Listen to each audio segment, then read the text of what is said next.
underwear. The historically unmentionable undergarment no one was supposed to talk about is getting more hip, thanks in large part to online underwear brand MeUndies. The company's taken the undergarment game and made it more fun, soft, and comfy, dubbing itself the world's most comfortable underwear. Its unconventional and controversial marketing campaigns got them on the map. MeUndies has done a nice job of getting attention, creating a little bit of controversy, and then getting more attention.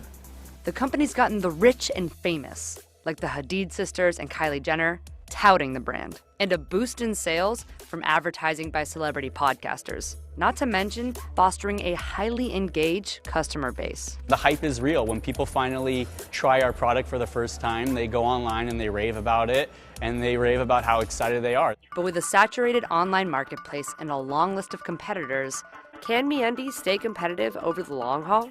Or will its run be, well, brief? MeUndies was founded in 2011 by Jonathan Shokrian, a then 26-year-old who had been dabbling in real estate and e-commerce. The idea came about when I went to go shop for underwear for a 2-week trip I was going on. I found myself at the department store having a really uncomfortable interaction with this woman who was pointing me in the direction of where their underwear was. When I finally made my way to the underwear section, I was really overwhelmed with all the choices. Thought I was buying the underwear I normally buy. Get home to find out they're workout underwear. When Shokrian told his best friend, Sweet Green co-founder Jonathan Neiman, about the experience, Neiman pushed him to create a brand around it. And Shokrian did, debuting the world's first direct-to-consumer online monthly subscription underwear brand.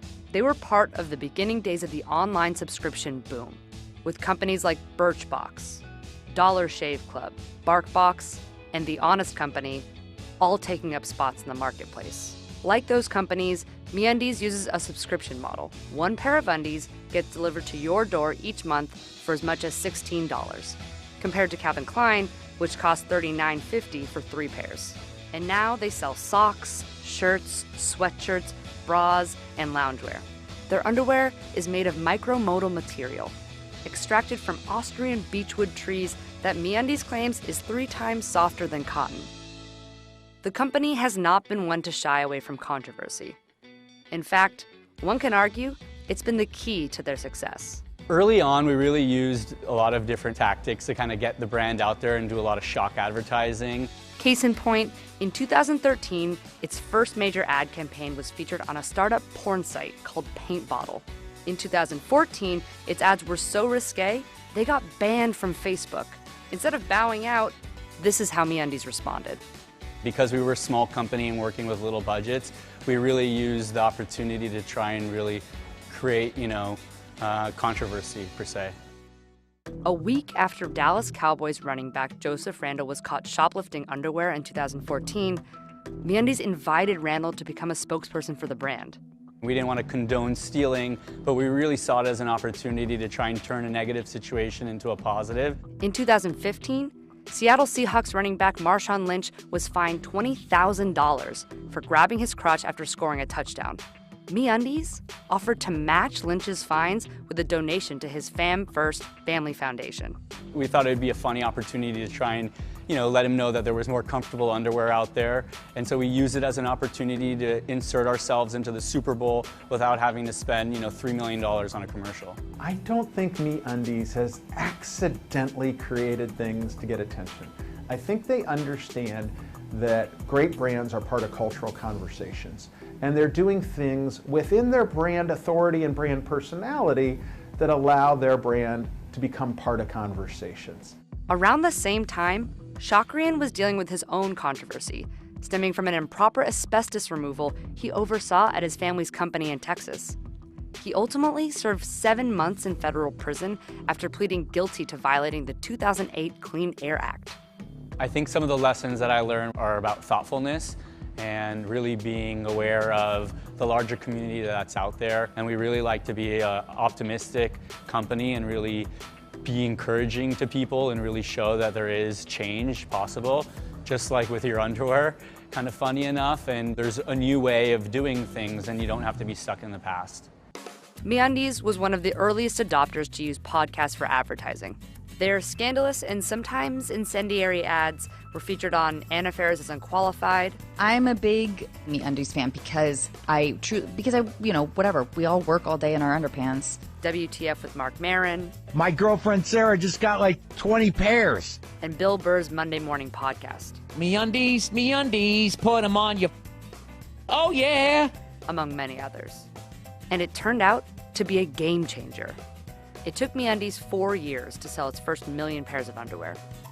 Since 2014, having shifted Facebook ad dollars to podcasts, MeUndies has sold a total of 9 million pairs, and it hasn't had to raise any capital. What's also noteworthy? What they're trying to do is leverage what's called borrowed interest. So the borrowed interest is the existing community related to the podcast and whether they see some connectivity to the MeUndies brand. Today, a third of its marketing budget goes towards podcast ads. The brand also leverages millennials to spread the word. MeUndies sources many of its designs from the community and uses real people as models. And if you're not impressed with your purchase, You get to keep the underwear and we'll give you a full refund back. currently their Instagram has over 300,000 followers, and it continues to climb. The underwear market in the US is worth $21.2 billion and filled with similar brands including Victoria's Secret, Calvin Klein, and other startups like Third Love and Tommy John. MeUndies won't share its revenue numbers, but says it expects to earn $75 million in 2019. That's up from $32.6 million in 2016.